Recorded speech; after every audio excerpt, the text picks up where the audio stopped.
ಇನ್ನು ಸಾಕಷ್ಟು ಬೆಳವಣಿಗೆಗಳು ಇದೇ ನೀಟ್ ಅಕ್ರಮದ ಹೋರಾಟದ ವಿಚಾರದಲ್ಲಿ ಆಗ್ತಾ ಇದೆ. ಇದರ ನಡುವೆ ಇವತ್ತಿನ ಕ್ಯಾಬಿನೆಟ್ ಮೀಟಿಂಗ್ ತೀವ್ರ ಕುತೂಹಲಕ್ಕೂ ಕೂಡ ಕಾರಣವಾಗ್ತಾ ಇದೆ. ಮೋದಿ ನೇತೃತ್ವದಲ್ಲಿ ನಡೀತಾ ಇರುವಂತಹ ಮಹತ್ವದ ಸಭೆ ಇವತ್ತು. ಈ ಸಭೆಯಲ್ಲಿ ನೀಟ್ ಅಕ್ರಮದ ವಿರುದ್ಧ ಕಠಿಣ ಕ್ರಮದ ಬಗ್ಗೆ ಚರ್ಚೆಯನ್ನು ನಡೆಸೋದಕ್ಕೆ ಮುಂದಾಗ್ತಾ ಇದ್ದಾರೆ. ಸರ್ಕಾರ ಯಾವ ಕ್ರಮವನ್ನು ಕೈಗೊಳ್ಳುತ್ತೆ ಅನ್ನೋದೇ ಈಗಿರುವಂತಹ ಕುತೂಹಲ. ವಿಪಕ್ಷಗಳು, ಸಿಜೆಪಿ ಎಲ್ಲರೂ ಕೂಡ ಹೇಳ್ತಾ ಇರುವಂಥದ್ದು ಧರ್ಮೇಂದ್ರ ಪ್ರಧಾನ್ ಅವರ ರಾಜೀನಾಮೆಯನ್ನು ಪಡಿಬೇಕು ಅಂತ ಹೇಳಿ. ರಾಜೀನಾಮೆಯನ್ನು ಪಡೆಯದ ಹೊರತು ಹೋರಾಟ ನಿಲ್ಲಲ್ಲ ಅಂತ ಹೇಳಿ.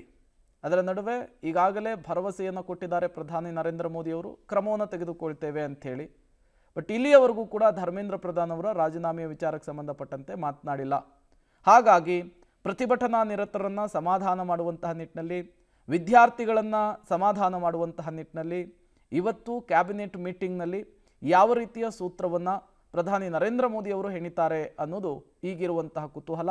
ಇಲ್ಲಿ ತೆಗೆದುಕೊಳ್ಳುವಂತಹ ನಿರ್ಧಾರ, ಇಲ್ಲಿ ತೆಗೆದುಕೊಳ್ಳುವಂತಹ ನಿರ್ಣಯದ ಆಧಾರದ ಮೇಲೆ ಮುಂದಿನ ಹೋರಾಟದ ರೂಪುರೇಷೆಯನ್ನು ನಿರ್ಧರಿಸುವುದಕ್ಕೆ ಕಾಕ್ರೋಚ್ ಜನತಾ ಪಾರ್ಟಿ ಕೂಡ ನಿರ್ಧರಿಸಿದೆ.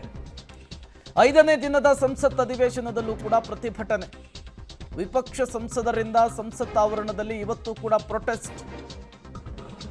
5 ದಿನಗಳಿಂದ ಸಂಸತ್ ಅಧಿವೇಶನ, ಮುಂಗಾರು ಅಧಿವೇಶನ ಆರಂಭ ಆಗಿದೆ. ಒಂದು ದಿನವೂ ಕೂಡ ಸದನ ಸರಿಯಾಗಿ ನಡೆದಿಲ್ಲ. ಅದಕ್ಕೆ ಕಾರಣ ಪ್ರಧಾನ ರಾಜೀನಾಮೆಯನ್ನು ಕೊಡಬೇಕು ಅಂಥೇಳಿ ವಿಪಕ್ಷಗಳು ಪಟ್ಟು ಹಿಡಿದಿದ್ದಾವೆ. ಈ ಕಡೆ ಚರ್ಚೆಗೆ ಸಿದ್ಧ ಅಂಥೇಳಿ ಕೇಂದ್ರ ಸರ್ಕಾರ ಹೇಳ್ತಾ ಇದೆ. ಬಟ್ ಚರ್ಚೆ ಆಗ್ತಿಲ್ಲ. ಆ ಕಡೆ ಧರ್ಮೇಂದ್ರ ಪ್ರಧಾನ್ ರಾಜೀನಾಮೆ ಕೊಡ್ತಿಲ್ಲ. ಹಾಗಾಗಿ ಮಳೆಗಾಲದ ಅಧಿವೇಶನ ಸುಸೂತ್ರವಾಗಿ ನಡೀತಾ ಇಲ್ಲ. ಅಧಿವೇಶನ ಆರಂಭ ಆಗ್ತಾ ಇದ್ದ ಹಾಗೆ ಗದ್ದಲ, ಕೋಲಾಹಲ ಕಳೆದ 4 ದಿನಗಳಿಂದಲೂ ಕೂಡ ಆಗ್ತಾ ಇದೆ. ಇವತ್ತು 5ನೇ ದಿನ. ಅದೇ ರಾಗ, ಅದೇ ಹಾಡು ಫಿಕ್ಸ್ ಅನ್ನೋದು ಗೊತ್ತಾಗ್ತಾ ಇದೆ. ಬಟ್ ಸಂಜೆಯ ಒಳಗಾಗಿ ಈ ಎಲ್ಲ ಬೆಳವಣಿಗೆಗಳಿಗೂ ಕೂಡ ಒಂದು ಕ್ಲಾರಿಟಿ ಸಿಗುವಂತಹ ಸಾಧ್ಯತೆ ಇದೆ.